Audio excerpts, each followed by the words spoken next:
Welcome to the Team BC recruiting seminar. Super excited to do this. We are going to go through some athlete stories and some questions, hopefully to help athletes get a better understanding of the recruiting process and to help parents understand the recruiting process. During this, I would encourage you to get a pad of paper, and if you have any questions, to write them down. We're going to post the athletes' emails at the end. The only one that we'd like it to be athlete to athlete. If an athlete has a question, that they could email the athletes after this and ask them questions. At the end of the seminar that we do here, it is going to be interactive. If you have a question, you can put it in the question box down there somewhere. There must be a question box, and we'll get a printout, and we're going to answer the questions at the end of the seminar here, as many as we can, if you have any questions. Does that cover that, Mitch?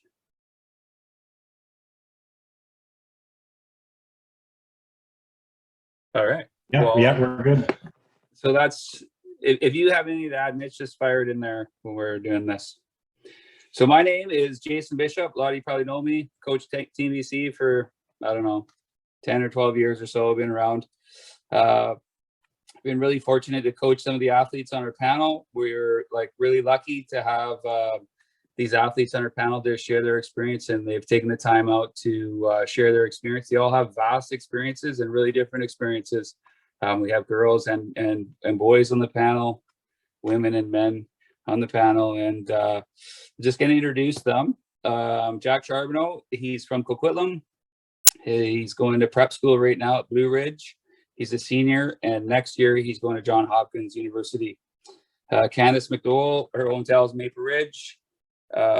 She goes to Edinburgh University, currently a senior, and her graduate school, she's going to Concordia University at St. Paul's. Nicole Panky is from Maple Ridge as well. She went to the University of Montevallo and just transferred this year to Canisius College, where she's currently a senior. Ethan Ticehurst, hometown Coquitlam. He went to St. Leo University in Florida, and he's a graduate student right now at Towson University, currently a senior. Mitchell Sandberg from the hometown Delta. He's at the Hill Academy. Actually, he went to the Hill Academy last year, and he's currently a freshman at Ohio State, a Buckeye. So what we're going to do is we're just going to get the athletes to share a bit of their experience of their recruiting process and how they got recruited and how they're ended up sort of where they are and sort of what's going on for them. Okay, the first athlete to speak is going to be Jack Charvino. Jack, you're up, buddy. Yeah, thanks, Jason, and thanks, Mitch, for having me on, and thanks to everyone for joining us today. Yeah, I think my journey really begins for Team BC. First time I played Team BC box, Pee Wee, 2014 Nationals in Westminster.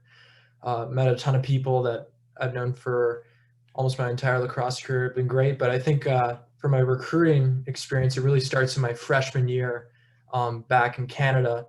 I was playing U15, Coquitlam Tier 1, and Ian Radnich, another coach with Team BC, took us down to the College Bound Series in Arizona for a recruiting showcase tournament. First time we'd ever played in front of college coaches, most of us, and we ended up winning the whole thing. And that was something that kind of opened our eyes to what's out there and stuff. And that summer, played in BC's Best, like a lot of people.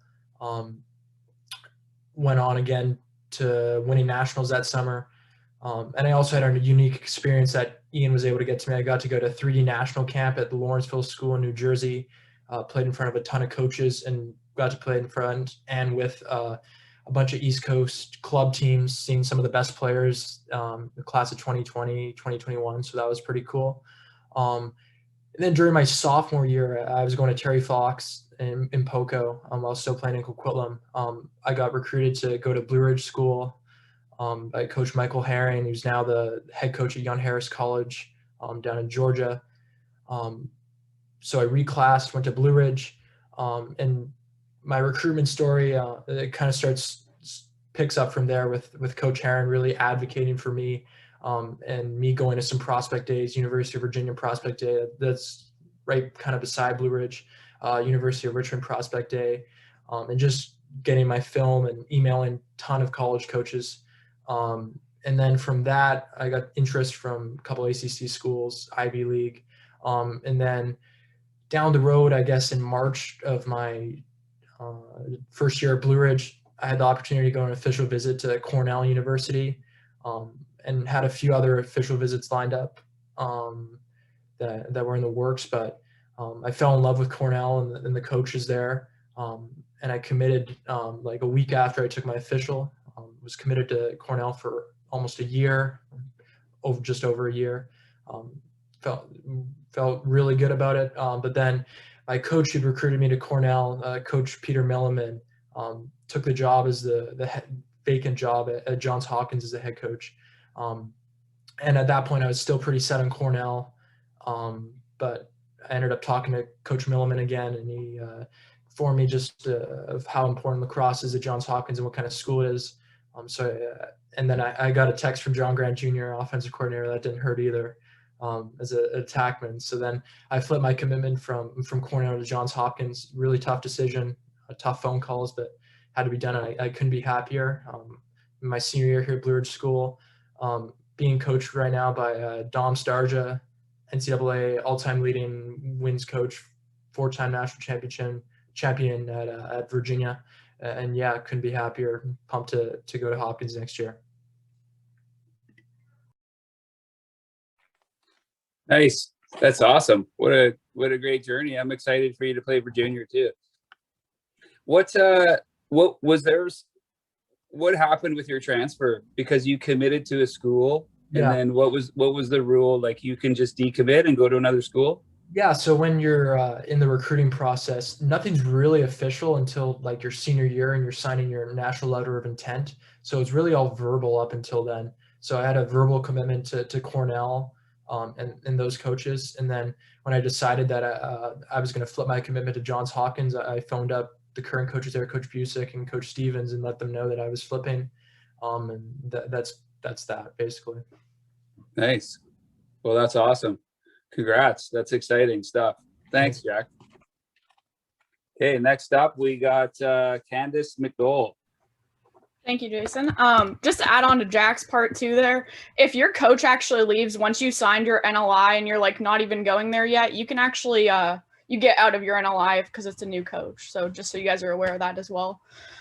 My recruiting story is a little bit different than Jack's. I definitely got into lacrosse, field lacrosse, at least a little late in the game. I think it was my 8th grade year. I never even played goal and field, and I was messing around at practice one day and our goalie didn't show up. So I was like, you know what, I'll just go into my player's stick, and did pretty well. And they're like, hey, you want to play Team BC? I was like, sure, why not? We need a goalie. So that was the biggest decision of my life that really changed where I went.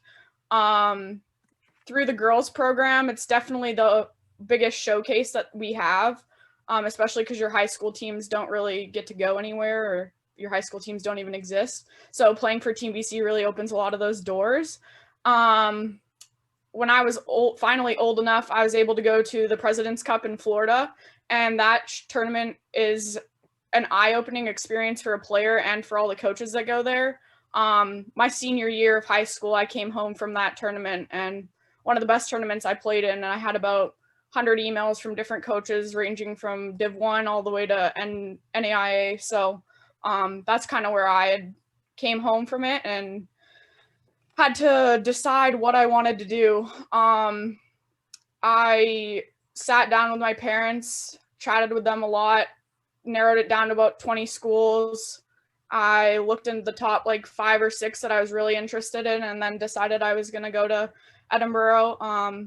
I loved the coaching staff that was there at the time. The campus was beautiful, and yeah, I just loved it.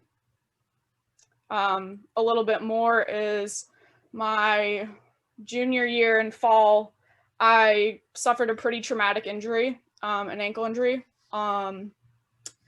And I haven't been able to play lacrosse since then. So I've been out for 2 years, but I've been fortunate enough that it's given me the opportunity to actually transfer and play in grad school. So next year I will be attending Concordia St. Paul in Minnesota. So, yeah. Nice. Did you study your schooling just transfers to like what you were studying at Edinburgh? Were you just transferred to Concordia and just do a graduate there? Yeah, so I'll graduate with a bachelor's in science with a concentration in sport and recreation management and a minor in athletic coaching, and then I'm going to do my master's in business. So luckily, like, because you're doing your master's, you don't have to have any of your courses transfer. Wow. Well, that sounds really awesome. Well, we'll be excited to cheer for you next year. Okay, playing there. That's awesome. Thanks, Candace. So next up is Nicole Panky. Nicole, you're up. Hi, everyone, and thanks again for coming on. My recruiting story is, again, is pretty similar to Candace's, as we played with each other pretty much all throughout high school. Again, starting playing Team BC box and field all throughout high school and going down to the President's Cup and over to Sandstorm. A lot of college coaches reaching out from there. Out of those, I kind of narrowed it down. Same thing as Candace, sat down with family, narrowed it down to 20 schools or so. I visited 3 schools at the time. So I visited LIU in Brooklyn, New York, University of Indianapolis, and then University of Montevallo. So I had 1 D1 and then 2 Division II. After kind of looking at that and visiting the 3 schools, I committed to the University of Montevallo, and I played there for my freshman year. Had a very successful freshman campaign. But always kind of in the back of my head wanted to play Division I. So at the end of the season, I talked to coach, went into the transfer portal, basically started the recruiting process all over again, reaching out to all the coaches, sending film, looking to go on visits at the time, but I went to the transfer portal at the end of the season. So that's like May, and I knew I wanted to start school again in August. So it didn't really leave a huge window to choose. So after sending all those emails and whatnot, I talked to my current coach at Canisius, Coach Daly, on the phone. Basically made the decision over the phone. She's a current Team Canada coach right now, or assistant coach. Had a lot of connections. A couple Team BC alumni have also gone to Canisius. So talked to her and then went there my sophomore year and have been there ever since. And yeah, loved every minute of it. Nice. How is it going at Canisius? Is it different, like your experience? So you played D2 and now you're playing D1. Like, what is your sort of experience in the school and the lacrosse? Like, is it really different? I think it was a bit of an adjustment period. I mean, D2, I basically, when I walked onto the team or went on to my first practice or whatever, first game, played every single game, every minute, had a bunch of points, like was super successful. And then coming to D1, it was an adjustment. I was like, holy, there's like 39 other really good girls. So you're fighting every day for the person next to you, but in the end, like, you're all going for the same goal. And I don't know, I've liked the challenge myself. But again, I'm not sure it is for everybody. So yeah. Those are 2 really different experiences where you're the sort of the star and then you're one of many, right? Like in D1, do you feel like the lacrosse is a really higher level? Like, is it like a really different program?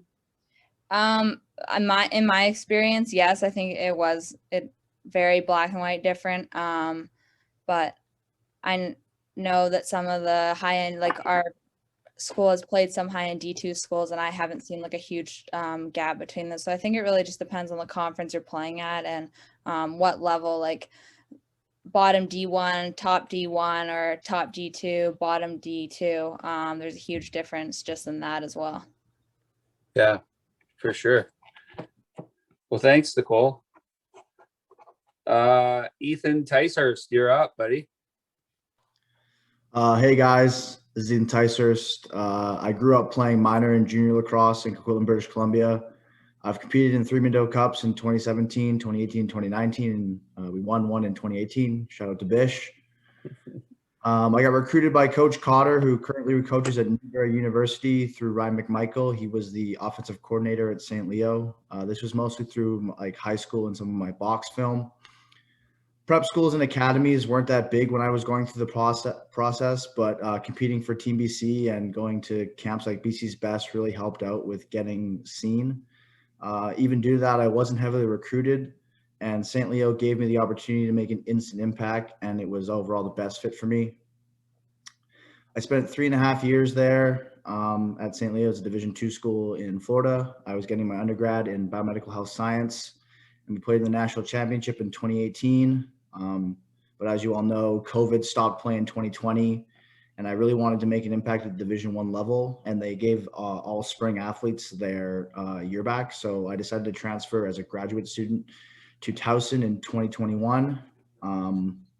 I kind of believe I can offer a unique perspective on the recruiting process because I've done it twice, like 2 other of my colleagues here. And some highlights were obviously being able to play all over the country and at a high level, both in Division I and Division II. Lowlights, I would like not being heavily recruited and having to deal with that. And obviously, as every college student goes through, is being extremely homesick. Nice. Same sort of experience where you've decided to go from D2 to D1. Was that like because you aspired to play D1? Like, do you find the level of lacrosse, because St. Leo is like national champion? Was there a big difference in the level, you think, or what are the schools? Are they? I think just the level of commitment, I think, was the biggest difference. At St. Leo, it was lift and then, go to school and then practice and then you were done.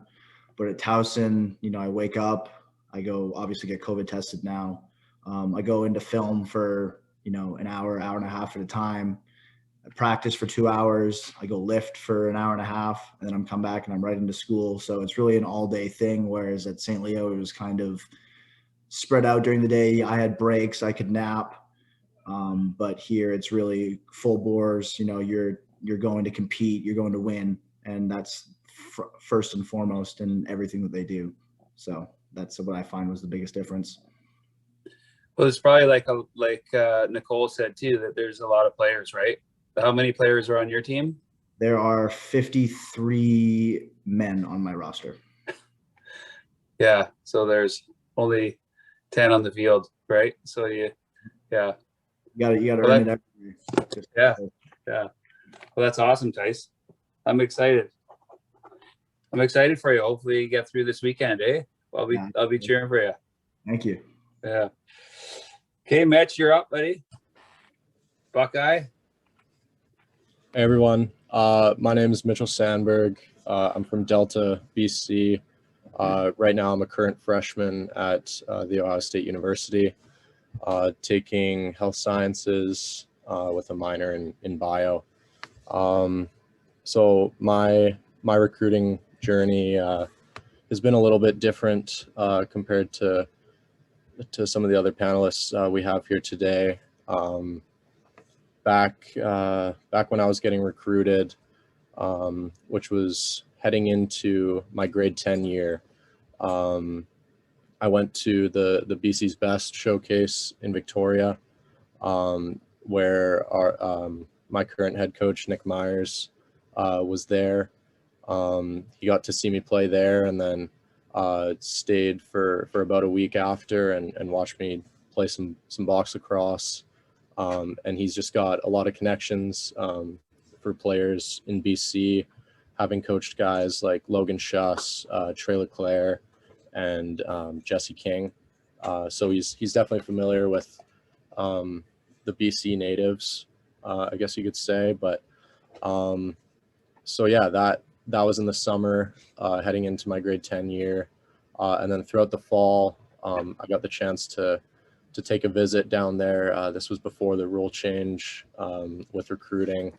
And yeah, when I went down to Ohio State, went to a football game, toured around the school, was pretty blown away by the facilities, the culture of the program, and just the coaching staff there. And a couple months later, ended up verbally committing. But I was scheduled to graduate in 2019, but my offer was for 2020. So heading into that, I had to figure out a program to go to for my postgraduate year, and ended up going to the Hill Academy in Ontario, after spending pretty much all of my summers playing Team BC, either box or field, having really great experiences there. Yeah, had a great experience at the Hill.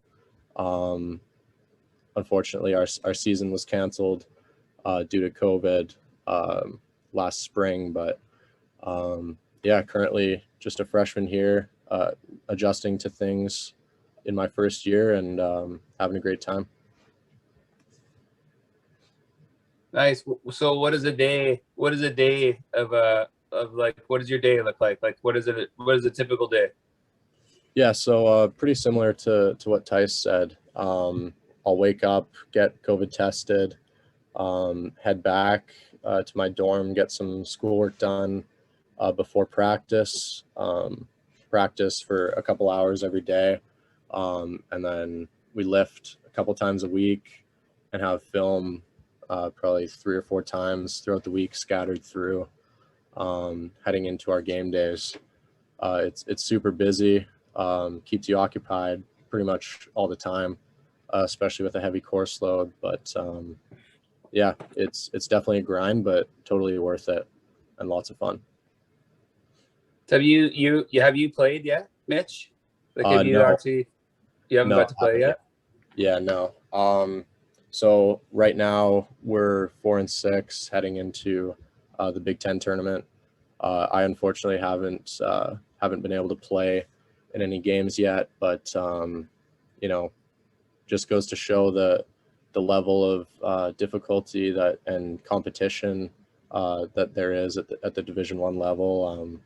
You know, pretty much at any school you go to, that competition is going to be very high, and there's going to be guys battling for playing times on the weekends. So definitely love the competition and the opportunity. Yeah, that's awesome. It's just an adjustment, eh? Like, mentally, to not be the guy, because you're usually the guy. So now there's another guy that's the guy. Yeah, Right. It's a bit of a challenge. Yeah, I always think though, like that there's, like, as amazing as you are, because I know how good you are, that there's actually like a Mitch Sandberg that's 4 or 5 years older than you. You know what I mean? Like, that's a huge gap, right? Like what as an athlete, what you can become in 4 years of training, and how good you guys are all going to be. It's really amazing. That's awesome. Yeah, I'm excited, man. I'm excited to see that happen. Appreciate it. So that's a really awesome panel. Like, wow, you guys that's some great stories there. You know, one of the things that I think of is, like, just a question from me to all of you. Like, when did the process, like, how did like, almost all of you, your process started from you going and then a coach contacting you? Like, did you guys have to reach out? Because right now, the way COVID is, like, an athlete hasn't been able to compete in tournaments, has struggled to do that. Like at what point is the athlete, like, coaches can't see us, right? Like right now. So, like, at what point was it that you guys started? Did you guys reach out to coaches? Were you guys pursuing coaches? I can kind of chime into this one here. So Okay. Once I finished at Montevallo, when I was transferring over, trying to get up into a D1 school, that was kind of at a point in time when I was in the transfer portal, but I wasn't really hearing back from coaches. End of the season, there's a bit of a dead period as well, as far as them being able to contact you and stuff. So at that point, it was, again, kind of like restarting your recruiting journey. And I spent like a week straight emailing coaches, like all day, every day. I would just like be writing like an athletic resume and stuff. And then finally, I wasn't hearing back from them. So I thought, well, I'm just going to pick up the phone and call them. So I would, I remember I was actually talking to the Towson coach for a while. I like called her like every second day for a week. I was like, picked up the phone, I would leave a message. Hi, I sent you, I called you the other day or whatever. And so when desperate times, I guess I was in a pinch then. So I wouldn't be afraid to reach out. I mean, they like the initiative. I mean, obviously you're not going to be wanting to call every coach every second day. They're going to block your number, but don't be afraid to reach out and send the follow-up email or the follow-up phone call or whatever. I'm sure everybody on the panel can attest that Americans are a little more pushy than us Canadians. I can talk about that too. In terms of emails, I was really motivated to get going on that. And I remember sitting at my kitchen table with Ian Radnich right before we were going to go to Arizona freshman year. And that was before, like Mitch said, the recruiting rule changed, that being college coaches aren't allowed to contact you until September 1st of your junior year. But before that, it was free game. So I remember like sitting down, making like an email template that I could edit for every single school and just grinding away like multiple afternoons of emails, just sending them out to coaches. And over the next couple of years, keeping that same like template, but then editing it every so often if I had another accomplishment or I was attending a different tournament. But that's something that's pretty useful.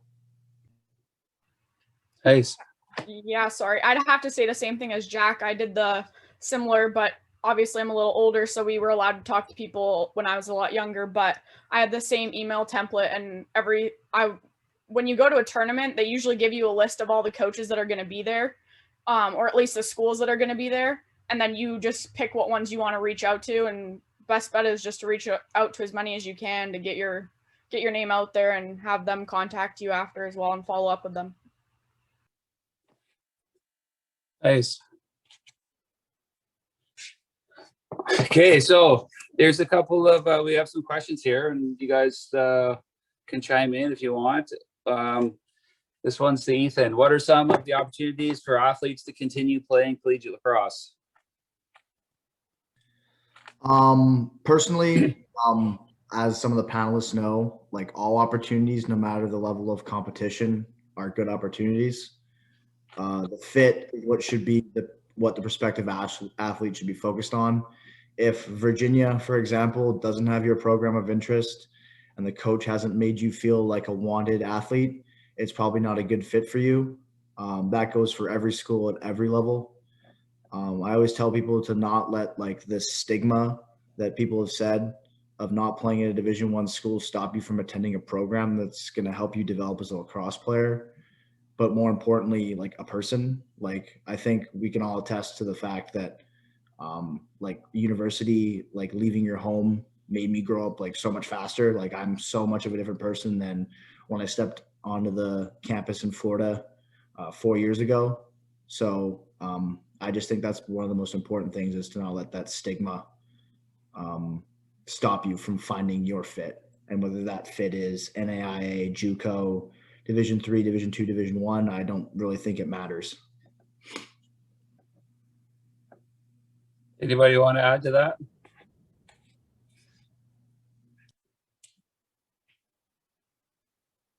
What are some academic requirements in order to be eligible to play lacrosse? What is the NCAA Eligibility Center? Candace.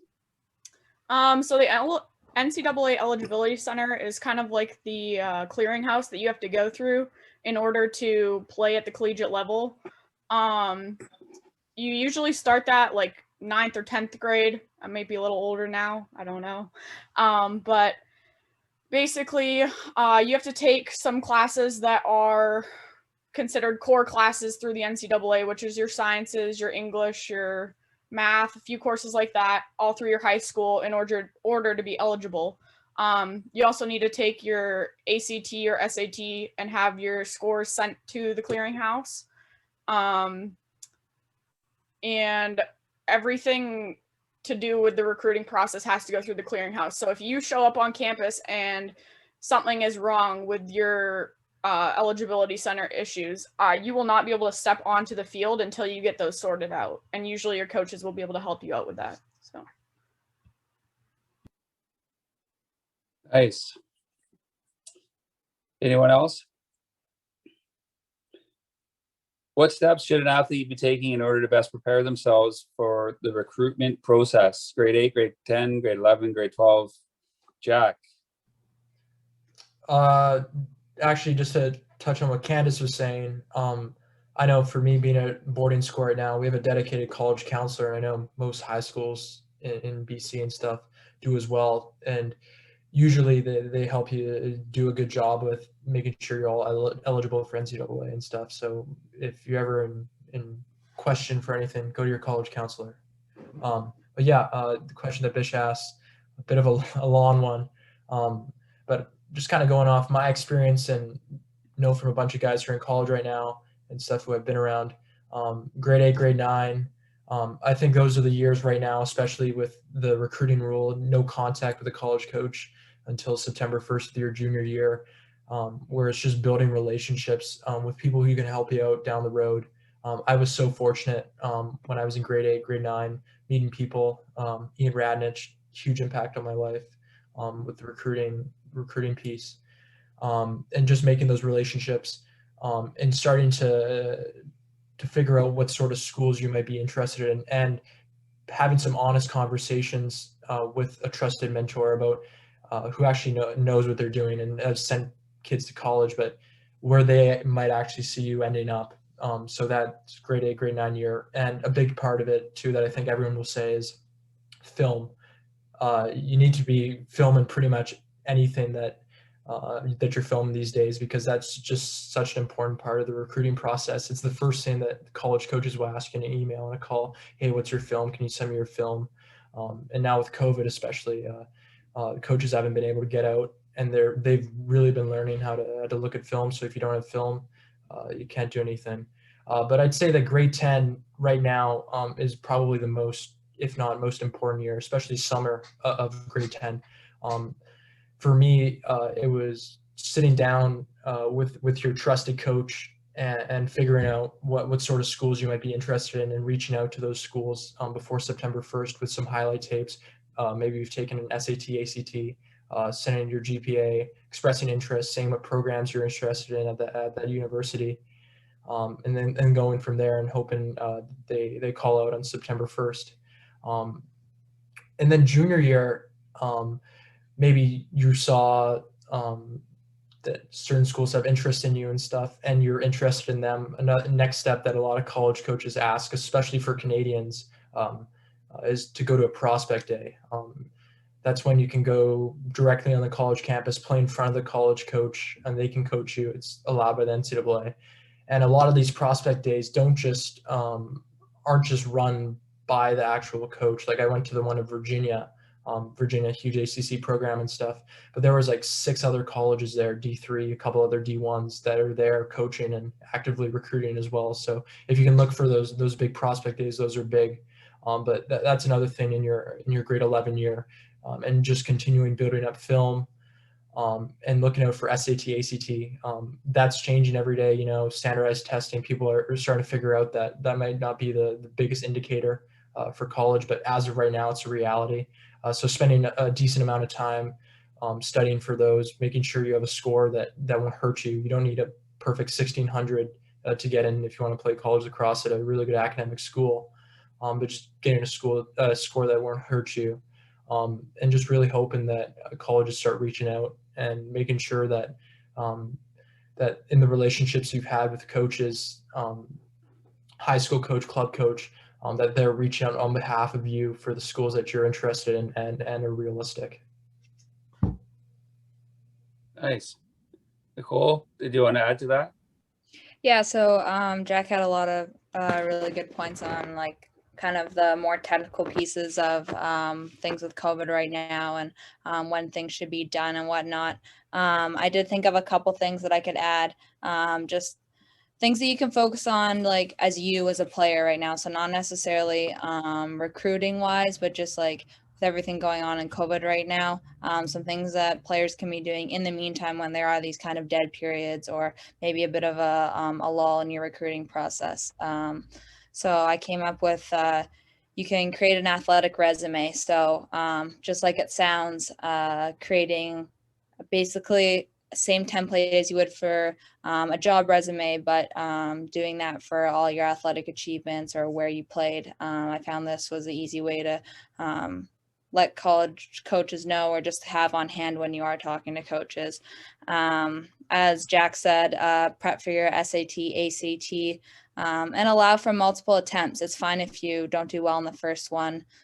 Take it early just to see, so you know. There's lots of prep courses as well.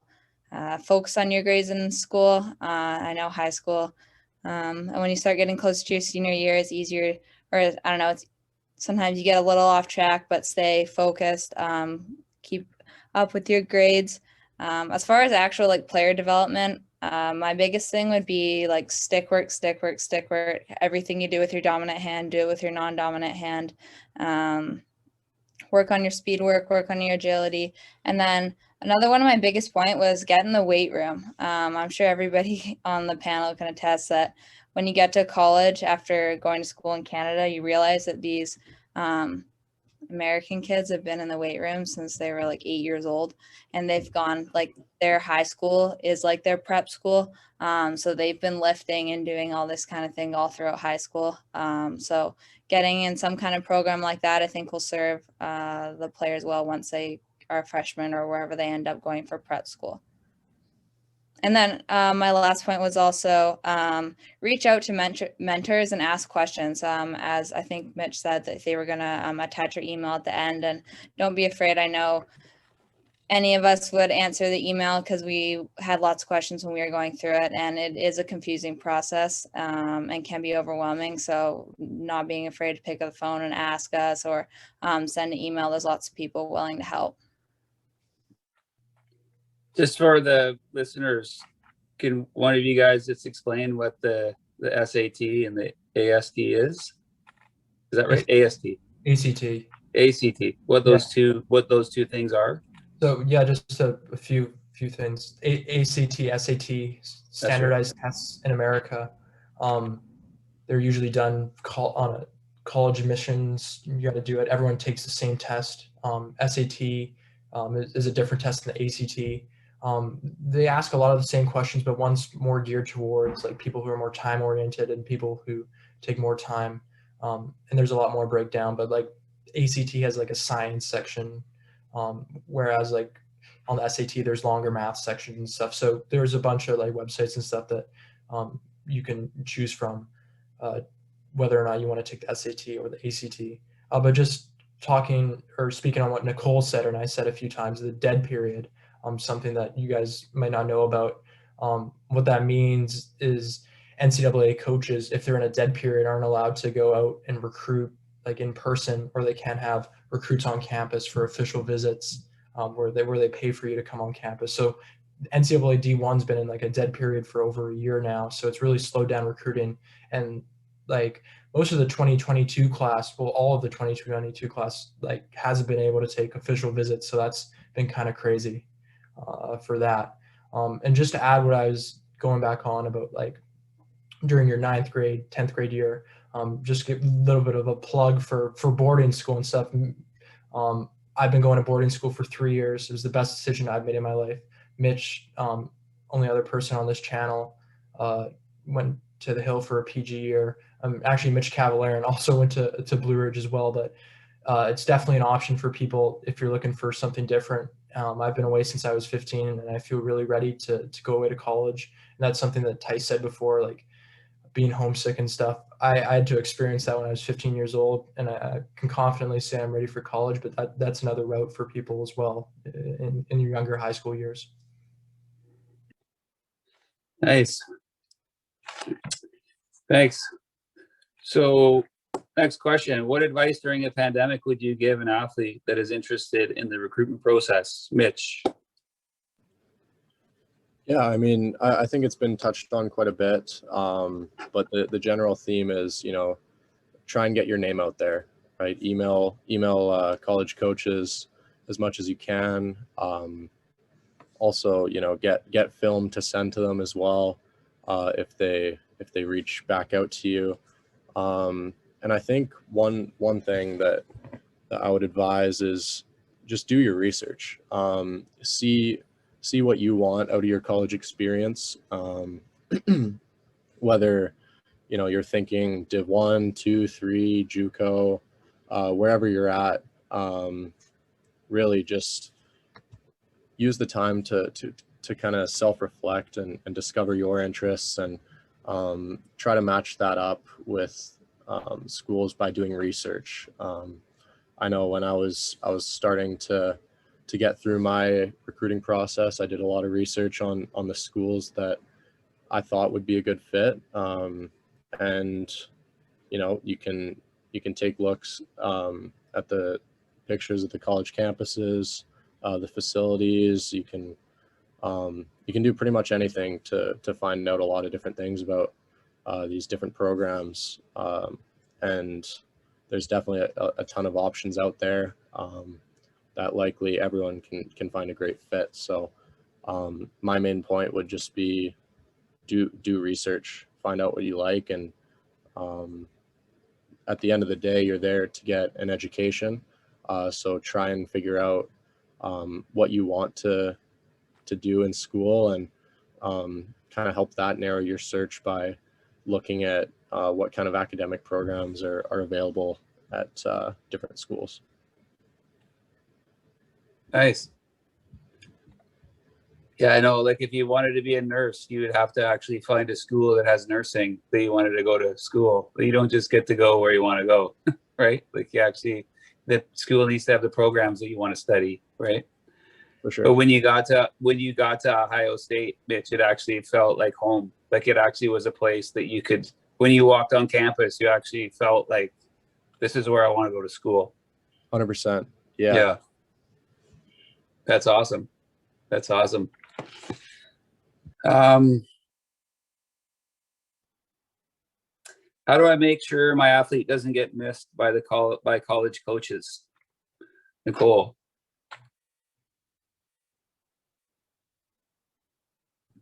I think this kind of loops back to some other questions and the answers.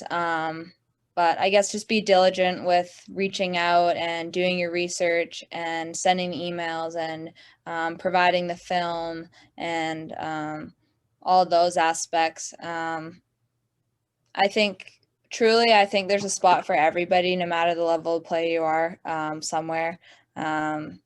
No matter if you're the best player or the worst player, I think if you go about the process the right way, there is a spot for everybody.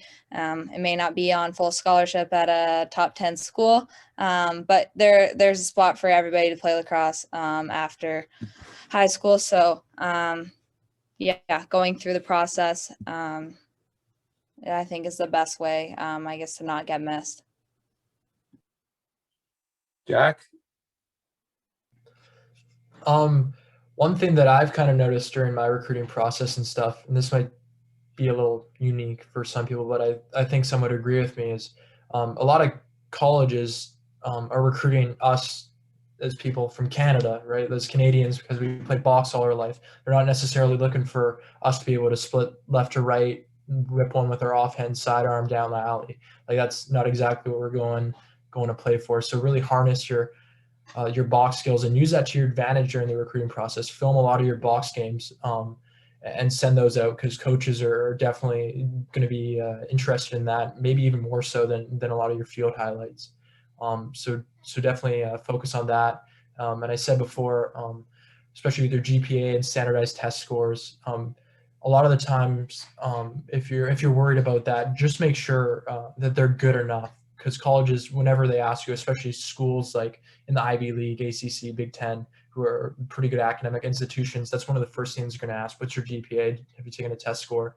And they're not exactly looking for a 4.0. Like, it's great if you have one, but just make sure it's manageable, and they'll tell you straight up if they think it's going to be a problem to get you in or not.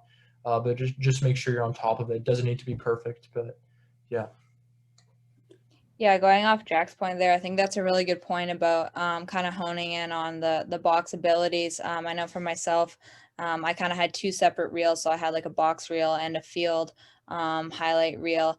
And to actually get to Canisius, I never actually even sent Coach Daly, my current coach now, my field film. I had just sent her my box highlight, and she was able to come up with offer and stuff just based off that. So just something to keep in mind. I think that it's kind of something special that we can hold out in front of coaches, I guess. That kind of gives a bit of a lead on the all the Americans. Nice. We have a question here about the SATs. I'm just going to go like off grid here for a bit. You guys can just jump in and answer them. One of the questions says, when is the best time to do an SAT? Grade 10, 11, or 12? And can you use just your GPA for recruiting process through the NCAA Eligibility Center? Currently, they're not conducting SAT tests, not at least in BC. So I know Andrew, my son, when he was trying to get recruited, he went to an actual program, like where he did practice SAT course. Like he actually went to an SAT course. So, and he did that at SFU. And I don't know if that's something that you guys did or how you guys did your SATs or ACTs. He actually did the ACT, I think, because it was more science-based or something. But anyways, does somebody want to speak on that? When is the best time to do your SAT, and can you use your GPA? Yeah, so I'll go first. I know Tracy has something to say, but I'll just go first. So I was really late to the game, and I took my SAT in 12th grade. My brother did the program up at SFU, and he said it was helpful. I didn't have that opportunity, so I just got a book and started studying from that, and I'd stay after school for 2 to 3 hours with like my math teacher and whatnot just to get help and study for it.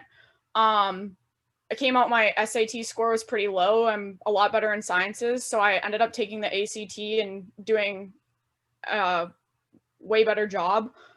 So you kind of would want to start earlier, study for it a lot, ask for help if you need it. Try the free programs. There's a lot of free programs online now. If not, you can go to the SFU program. It's really good and beneficial. But definitely study, and you can take it as many times as you want. You don't have to just send them the one score. So every time you take it, you can update the clearinghouse, and they can actually take your best score from each test. So say your math score is the highest on your one test, but your English score is better on another. They'll actually combine it to make it the best for that category. Yeah, I did the SFU course. I also took the old SAT because I'm old.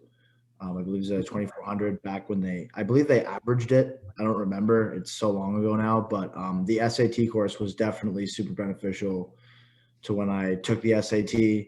I only took it once, but like I said, back when I was taking SATs, it was an average, I believe. So I just decided to take it once and just try my luck with that. I did pretty well. So like I said, that a lot of that's attributed to, like, again, studying after school and that SFU course. And in today's day and age, a lot of the standardized testing, especially with COVID, it's kind of awakened people a little bit that a lot of colleges aren't even accepting them or requiring them anymore. Like, I took the SAT a couple times, and I didn't submit a score to Johns Hopkins because they were test optional this year. And I know a lot of the colleges are doing that permanently. So that's something to look out for as well when you're looking at colleges. And then something to keep in mind that I know my brother's actually at Canisius, and he, out of his senior year, they didn't even ask him for SAT score. They just went off GPA. So I'm not sure. Hopefully this isn't around for too much longer. But focusing in on that GPA, and as Jack said, kind of keeping that at, doesn't have to be a 4.0, but keeping that at a higher rate is going to help out when it comes to down to scholarship money or getting into the programs you want to. Okay, well, let's go off grid again here, because this question is sort of related to that. What you just said there, Nicole, is what can you expect for a scholarship at different levels? How does that work? Because I know that there's academic and athletic scholarships, and you know, the financial part of scholarships is something the parents are always like interested in. Like, everybody's just going to get a free ride to go, full ride to go wherever they want to go, and you know, that sort of thing, but that's not really the reality of the scholarship process. So are you guys aware of what, you don't have to divulge numbers of your scholarships, but just how that worked out for you academically and athletically?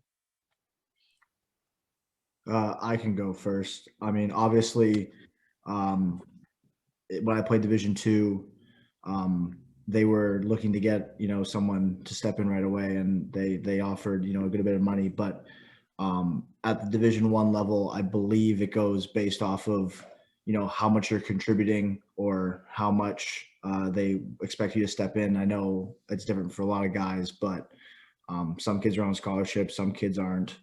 But I believe kind of what I've found is if a coach sees the potential in you and is willing to shell out the money for you, they'll find a way, whether it's academic or athletic or a mixture of both, which it usually is. It's never just athletic, because so many programs only get so many scholarships. But I know the Division III level, if people are looking to do that, it's only academic. So that's also something to keep in mind.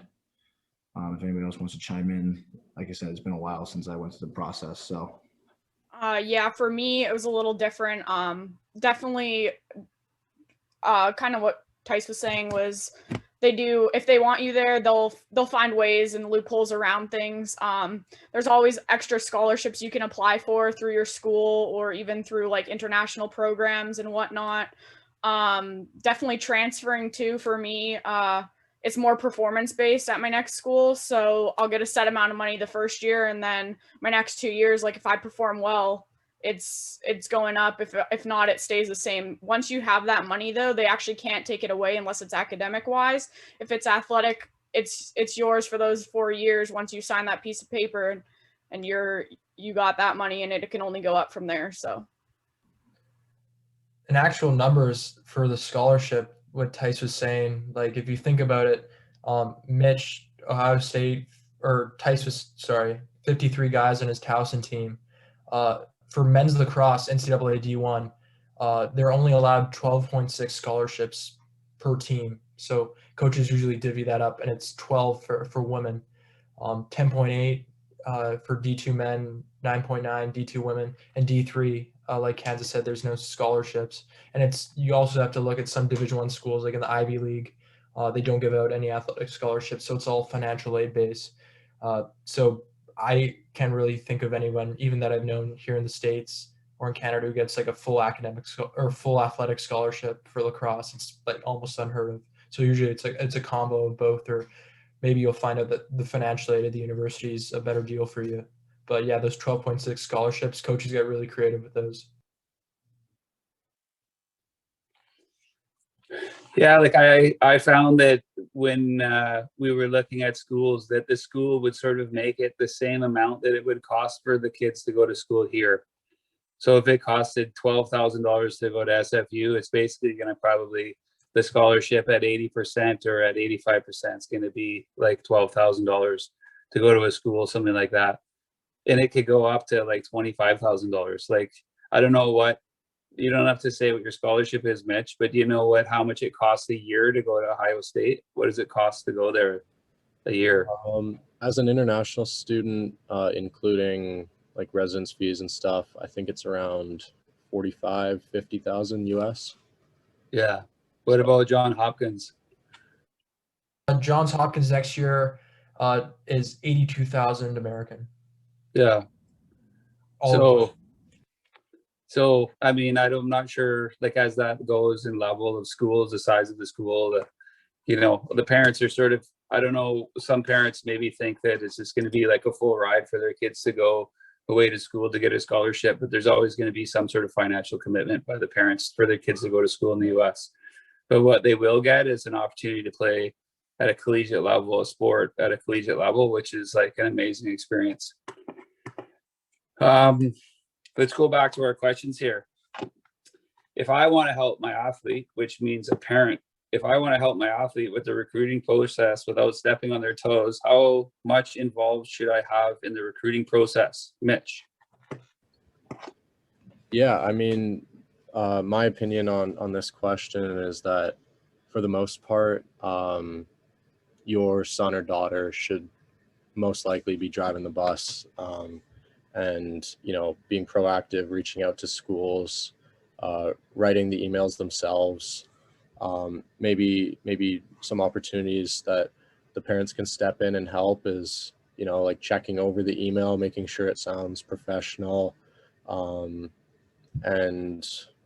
you know, definitely just, I would encourage parents to ask your sons and daughters, you know, like what is it about the school that you like? You know, would you like that school if you weren't playing lacrosse there? You know, what kind of academic programs could you see yourself getting into there?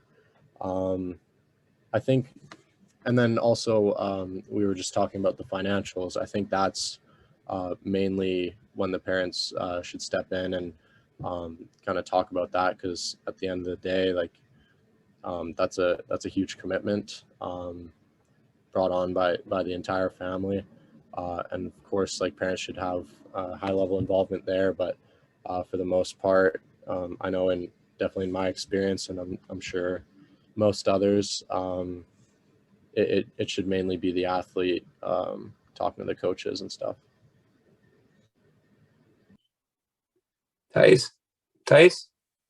Yeah, I definitely agree. You know, I think setting boundaries with your son or daughter is the most important thing. Like Mitch said, they should feel like they're able to ask you for help.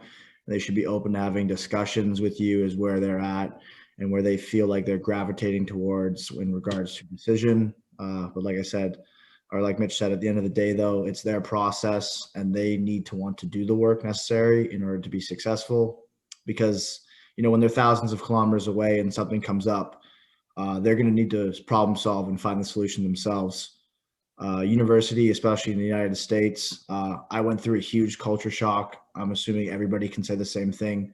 It makes you grow up really fast, and that's not necessarily a bad thing. This is their first step in that growing up process. At the same time, though, it's a really confusing time for an 18-year-old to be talking to these coaches and making a huge decision. It's a lot of stress. And I think that open dialogue is extremely important. Nice. Let's go off grid here again. If a player is a freshman in high school, do you recommend they contact college coaches who are attending tournaments that they play in? Are college coaches allowed to contact freshmen in high school, or are they too young? I can go for this. Pretty much every college lacrosse program has recruiting questionnaires on their websites, and that's probably your best bet. Lets you fill in all your information and stuff, and you can put your link to your highlight tape, height, weight, if you've taken any standardized tests or whatever. And colleges can't contact you in your freshman year, so that's probably your best bet.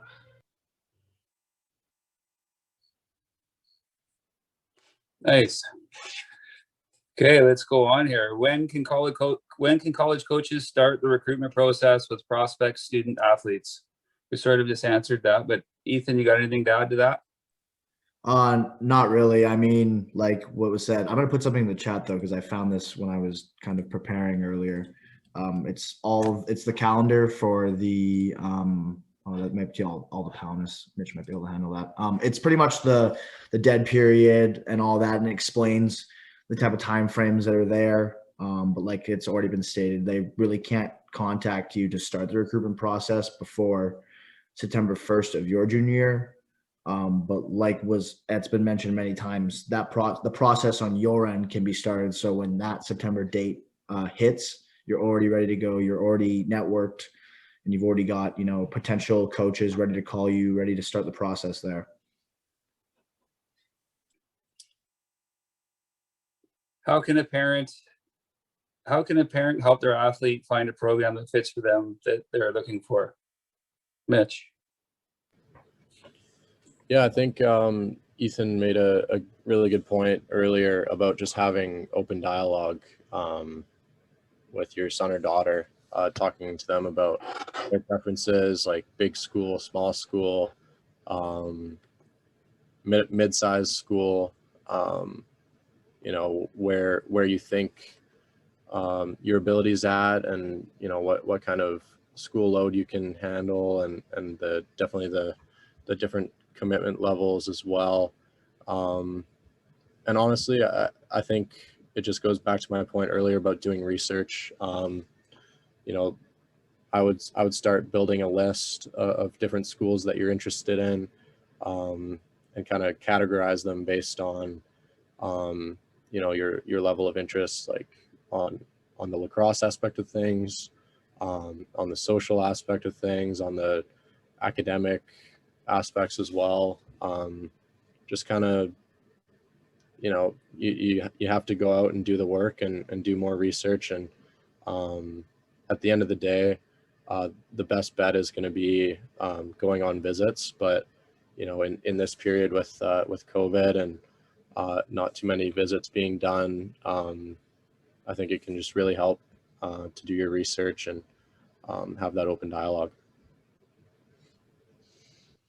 Yeah, going off with what Mitch and Tice said, again, that open dialogue, but as Tice said, it is, as an 18-year-old or even younger starting, it is like an overwhelming and stressful time for both the parent and the athlete. The parents potentially spending their last year or so with their kid, they're like sending them off with COVID and stuff. We don't even don't know if we're going to be able to go visit. Like, there's so many unknowns for both. So we had a recruiting thing on campus here talking about like advice we would give to our previous self or whatever, and something that came up was that I thought was kind of smart, because sometimes that open dialogue is difficult to have, I guess, with your kid. Is write a list of your, let's say, top 10, what is important for you in the school that you're going to choose for your kid, and then get your kid to write, or the athlete to write their top 10. And then you can kind of understand, and you have that list to refer to, and you know where each one person is standing. And I think that keeping those in mind, eventually when you go to make your final decision, that both sides of the table are happy with it. Because I think in the end it is the athlete going there to play, but I know they all have supportive families, and it is a family decision as well. Nice. Here's a question for you, Mitch. What, where to go? Reclass. How did you think did reclassing help you? Yeah, so definitely it helped me a lot. So with my process, I ended up, like I said, committing to be in the 2020 class, but I was scheduled to graduate from my school in Delta in 2019. So I graduated then back in BC, and then you know, I did some reaching out. I was thinking about different programs, or whether I just wanted to stay home and work, or maybe go travel a bit during that gap year. But ended up working with my coach, Coach Myers, as well as Brody Merrill over at the Hill Academy to take a postgraduate year there. It was a really positive experience. I billeted with another guy from Oakville, Ontario, who had been at the Hill for a few years, and he was also a PG. I met him through Team BC at one of our national tournaments, and you know, like Tice said earlier, it really helps you grow up fast. Moving away from home, I think taking that year as an extra year to really just focus on lacrosse and maybe do some things that were outside of my comfort zone, like taking different courses and playing lacrosse every day, lifting every single day, was a really positive experience. You know, staying away from home really helped me mature and get ready for my freshman year here at Ohio State. Then you're a year older too, right? Yeah. You're actually a year stronger, you're a year older, then you still have your eligibility, right? Yeah, exactly. Yeah. It's awesome. Okay. What are some questions that we should be asking college coaches when they call? What is an official visit? What is an unofficial visit? Jack. Start off with the two ones at the end. Unofficial visit or official visit is when the college, the team pays for you to go on a visit. So that would mean usually paying for your flight, accommodations, food, Uber, what have you. Those usually happen only for you. Like when I took my official to Cornell, it was just me. The university was only paying for me to go there. An unofficial visit is when they still host you for a visit, but you got to pay to fly there or go in a hotel and stuff. And that's usually the ones you take if you're going with your parents or something like that. But in terms of like questions you should be asking, I think and it's really important and shouldn't be understated the type of relationship you want to have with the coach when you're recruiting. And just knowing what type of person they are, what type of morals they have, what type of program they want to build, who they want to recruit. Do you fit that mold? That's really important because my relationship with my coach influenced me into flipping my commitment from one university to another. So that's really big in getting to know your coach. And obvious ones, when you're talking to a coach about a university, just facts about the university, what sort of programs they have, what is their recruiting class looking like, what are some of their goals in the future, just obvious ones you kind of think of. But I can't emphasize enough the type of relationship you want to have with your coach, and just getting that from those early conversations is really important. Candace? Yeah, so again, the relationship's extremely important. Going through the recruiting process again while I was transferring to decide on my grad school, there are some coaches I'd talk to, the phone call would be like 6 minutes long, other ones an hour and a half. Like those are the people that you gel with and you're gonna know. Some of the key questions for me that I always asked was, being a goalie is definitely a different position. So I had that kind of insight, but I always wanted to know like what kind of defenses they ran, who were their leaders, and like what kind of people are coming in, what the aspect of the team is, like what the team's like, and then definitely questions about the school as well and their goals in the future and whatnot as well. So yeah, I think adding to that too, as far as like different defenses or systems that a team will run, something that really helped me with make my decision to come to Iowa State is just kind of the history that they've had with bringing in Canadian players into their offense. They've definitely ran like sort of a box style motion offense like over the years with like lots of two-man game, pick play, stuff like that. So that was definitely a positive that attracted me here. Obviously having a very heavy like Canadian and box background. And then also too, back to some previous points that were made, is just about the culture. I think culture is probably the biggest part of a program that separates it from other schools. The cultures of different programs can be vastly different depending on where you go.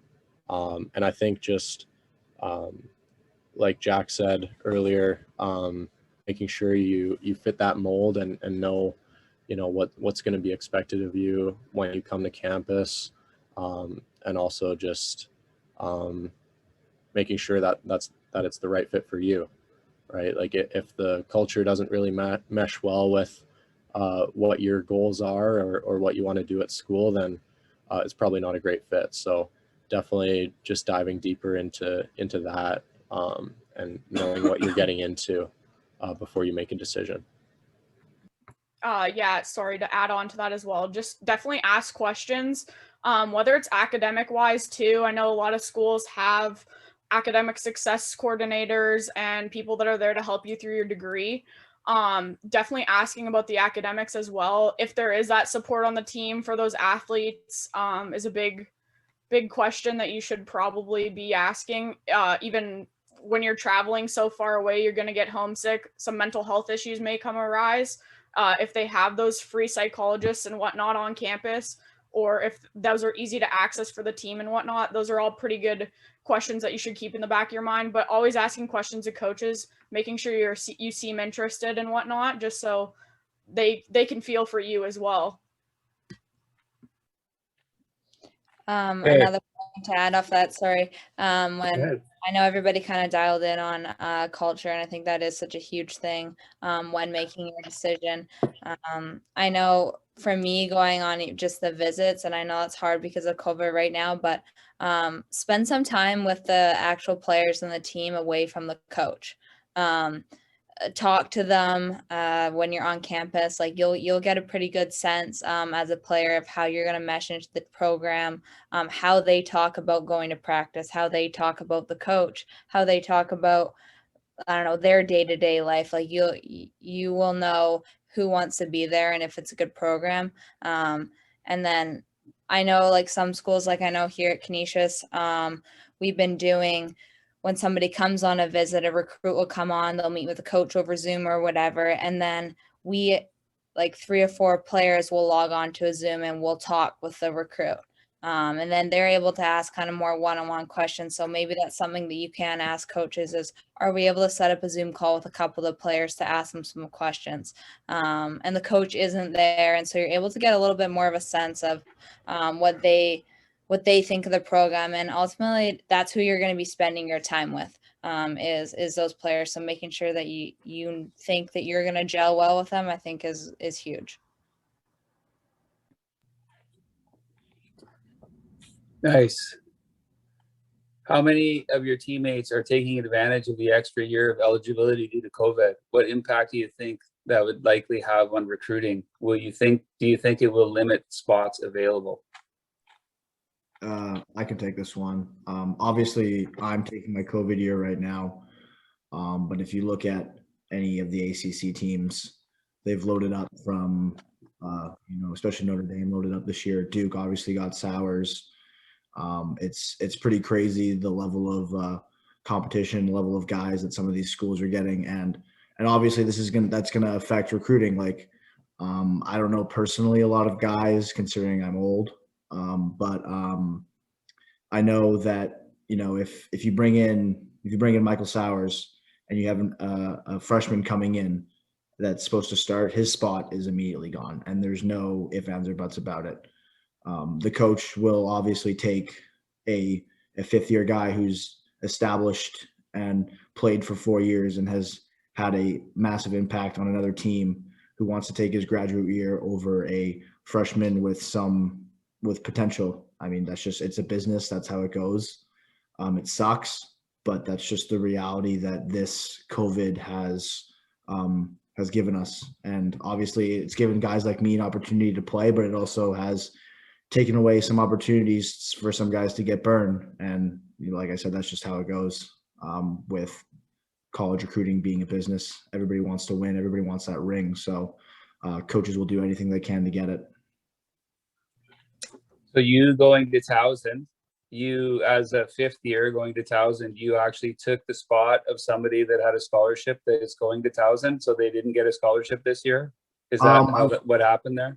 I wouldn't say I took their scholarship away, because the graduate scholarships, I believe, are different than, especially at least at Towson, than the 12.6. I got a master's scholarship because I'm not doing undergrad, I'm doing a master's degree. But the spot that I am currently playing in right now was definitely taken away from someone who maybe thought that they were going to be playing in that spot this year, for sure. Do they have another year of eligibility as well? Pardon me? Did they get another year of eligibility as well? Everybody got another year? Everybody who competed during the spring of 2020 got their year of eligibility back. So they also got that year. So they have the opportunity to now go, if they want to, when they graduate in 2 years, go play at a different school. There's also the potential to redshirt as well. Like, even if you sit on the sideline for the whole year, you didn't touch the field at all, there's potentials of you redshirting. So it's kind of like we got our redshirt year because our year got taken away from us, if that makes sense. just to backtrack a little bit, talking about reclassing, a lot of the reason why a lot of college coaches want Canadian guys to reclass is just because of like the American system and stuff. And when you have Americans going to college who are college freshmen at 19 and 20 years old, like if I was on the same trajectory as I was before I reclassed, I would have been a 17-year-old freshman going to college in the same years as like guys who are 20 years old going to college as freshmen. And that's just because Americans start kindergarten or whatever at a different month, and reclassing is just such a big part of their culture. But that's probably another reason why it's common for Canadians to reclass. That's why when we go to the tournaments in the US and we're 14, the other team has beards because they're all 20 years old. I know, that's crazy how their school system is. Here's one that's pretty interesting. Did anyone on the panel use or go through a recruiting agency like NCSA or any of the recruiting? There's so many recruiting, companies, and like, did any of you guys do any of that? I actually did early, but I actually wouldn't recommend using something like that. I actually would recommend going through the network that we have at Team BC and here, because I think I kind of got skewed by them as to what my level of play was. And I was super early. I was kind of like the second batch of kids to go away to school. So it was still really early in the process, and it was kind of skewed by that. So I wouldn't recommend using something like NCSA or anything like that. I would mostly go through Team BC because, guys have either the lacrosse community being so small, guys have played with or know coaches. Everybody knows somebody somewhere. It just kind of works like that. The lacrosse community is, like I said, so small, and we're kind of one big family. So everybody knows somebody somewhere. Someone can get you in contact with a coach, but definitely try and go through Team BC. I think that's where a lot of people have had success. Yeah, I mostly went through Team BC, but knowing the college age now, for your film and everything, all of the schools and mostly the American high school students are using Huddle. So if you put your like highlight tapes on that and whatnot, it'll be easier for college coaches to access it and look you up and whatnot as well. So. Yeah, I was the same. I never used a recruiting agency. I don't really know too much about how that all works. But again, I think leveraging the contacts that you have just through Team BC. I mean, there's somebody in every state across the entire U.S. playing lacrosse, guys and girls. It's crazy the amount of people that are down here. And as Tice said, like, everybody knows everybody. It's kind of cool. Like, it's a bit of as you said, it's a big family. I mean, I thought you said that you're playing Reed next weekend, and I was just telling somebody like, oh, he did so well on the weekend. And I mean, I never even talk to him, but I just know him from home. Like, everybody kind of keeps up with each other and how people are doing and stuff. So using those contacts, I think is the best way to go.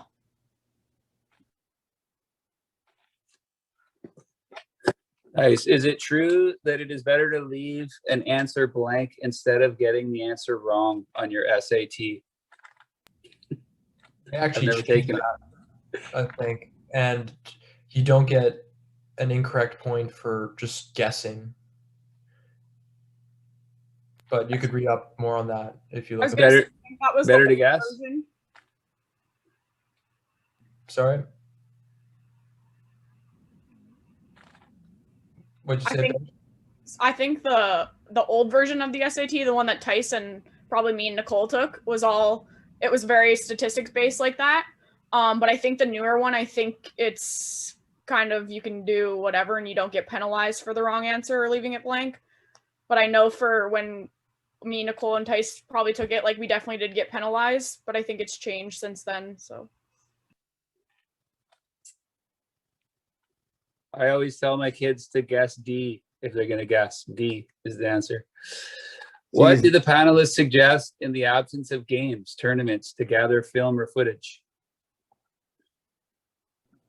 I I have two things. One, just focus on you as a player. Get better yourself, I guess. And then two, watch lacrosse. Watch film, watch games. There's tons of games going on. You get better. You think you know a lot about the game, and then you go to college and realize you actually know nothing about the game. So we literally analyze every play, every movement. So just watch lacrosse, learn more. You can always learn more. Anyone else? Yeah, just to add on the film spot, I mean, like the teams are at such high level and they're recruiting at like such high levels that teams will do anything they can for an advantage. And literally today in film, I got told that I shouldn't have been in that spot and I should have been one step to the left. And obviously that one step makes a massive difference playing defense. And I just wasn't in the lane and I was an inch away from picking off a ball that I probably should have if I was one step to the left. So definitely watch film. You know, every Saturday there's 20 Division I lacrosse games on, playing at the highest level. I mean, Mitch was just playing the game versus Penn State. I watched that on the weekend. I watched the Johns Hopkins game versus UMD this week. They were awesome games. You know, they're playing at such a high level. It's an opportunity for you to get better when you're on your rest day, right? And that's pretty important as well. Nice. So this last question, maybe we'll go around and ask each one of you this question. You guys can just share your experience a little bit. How has playing for Team BC helped your experience? Let's go with Jack. Yeah, everyone's touched on it a bit. Just relationships with a bunch of people, coaches, players that I'll be able to talk to for the rest of my life, and being able to help me through the recruiting process. And I know these days, guys leading Team BC, Ian, Radnich, Mitch Cavalier, and really educated guys. They know what they're doing, sending their teams to tournaments on the East Coast and stuff in the fall, which will hopefully resume and stuff after COVID. But just going to those tournaments and getting exposure playing in front of college coaches, you don't get that every single day when you're playing midget box up in Canada. But that's something that Americans, like literally you have kids who go to like 15 summer tournaments and play in front of the same coaches every single time. So that's an advantage they have, but definitely take advantage of the opportunities that if you're able to make a Team BC team and go travel, take advantage of those opportunities. Mitch. Yeah, I think the biggest thing for me with Team BC every year has just been seeing what else is out there, being able to match yourself up against some of the best players in Canada at nationals every year. Maybe you see players doing things that you think's impressive. You know, like you maybe want to add that to your game, things to work on. Yeah, that's got to be my biggest thing, just seeing what else is out there, the other competition. And at the end of the day, iron sharpens iron. And, you know, playing against the best is going to bring the best out of you. And, you know, that's the best way to improve. Candace? Yeah, so definitely traveling and getting out there to those tournaments and stuff. Obviously with COVID, it's a little different.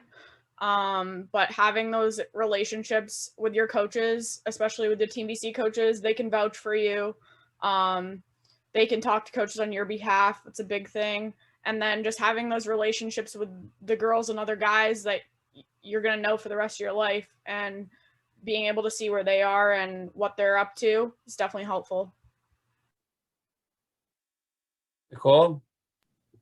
I think the biggest thing is just the relationships and the connections you make throughout however many years you are with the Team BC program. I mean, I was with the program for 4 or 5 years in high school, and utilizing and all the resources that are available and not being afraid to ask questions. Everybody wants to help out. And then back what Mitch said is it's a great opportunity to compete with the best.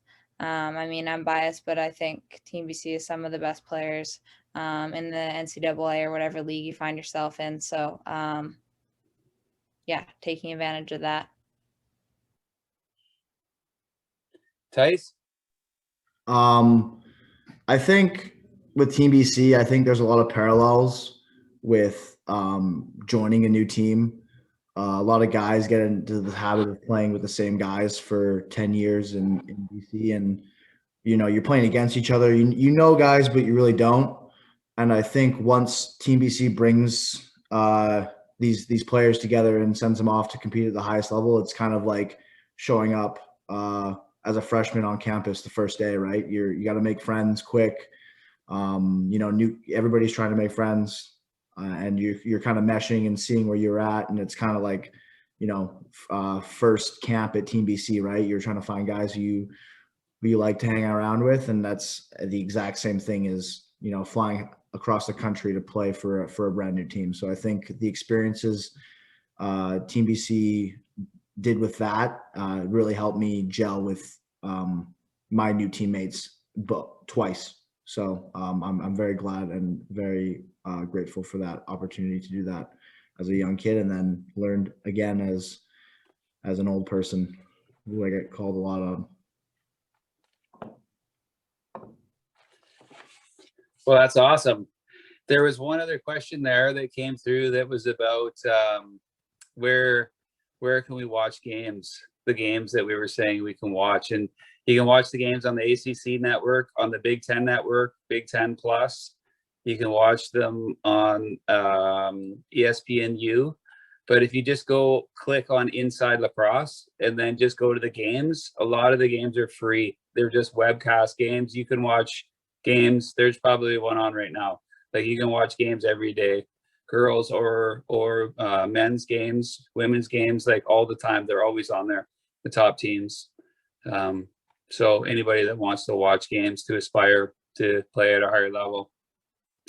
One of the things as a parent, like, I know for me, as soon as my son became eligible to be in the recruiting process, I got afraid. And my son, you could tell my son got afraid, and his feelings, he didn't really know what to do with his feelings. And it really sort of turned him off of lacrosse, because we sort of started to go into this process as people were being recruited, and the parents actually sort of separated, because I think we were all afraid about getting a scholarship or doing something somewhere. And was there a time that you guys were like, you actually felt afraid about not getting a scholarship or trying to do that process? Like, yeah, for me, I really didn't think I was going to be playing in college. I signed my senior year, grade 12, with like a month left of school. So we're talking like May of my senior year. So I did not think college was going to be the opportunity for me. But luckily it all worked out in the end. So it's definitely, there's times where you're going to start being like, oh, no one wants me. Those are the times you just got to keep grinding. The possibilities are endless. As the slide says, like, there's so many schools out there. You might just not be talking to the right fit right now. So you just have to keep pushing. Yeah, I mean, I definitely agree. I took my official visit in May of my grade 12 year. So I wasn't even signed. I signed probably in like June, and then showed up on campus, and everybody's like, who is this guy? Like I said, it's all about finding the right fit, and yeah, keep grinding away. Eventually something will find you, or you'll find them. It's just kind of how it works. But I think it's okay to be afraid that you won't, that won't happen. Like, it's a possibility, right? But I think how you respond is more important. Like I said, keep grinding. Like Candace said, just keep going at it. You'll get there eventually.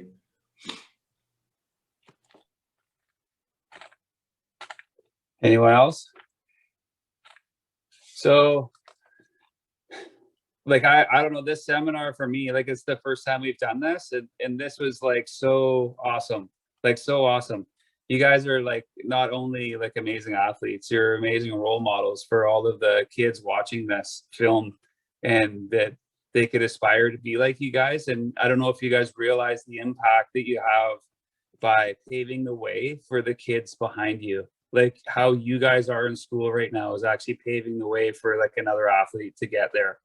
And super proud to have coached and know you guys. Like it's really awesome. Like you guys that was like really awesome, like really, really great. And so on behalf of Team BC, we'd like to thank you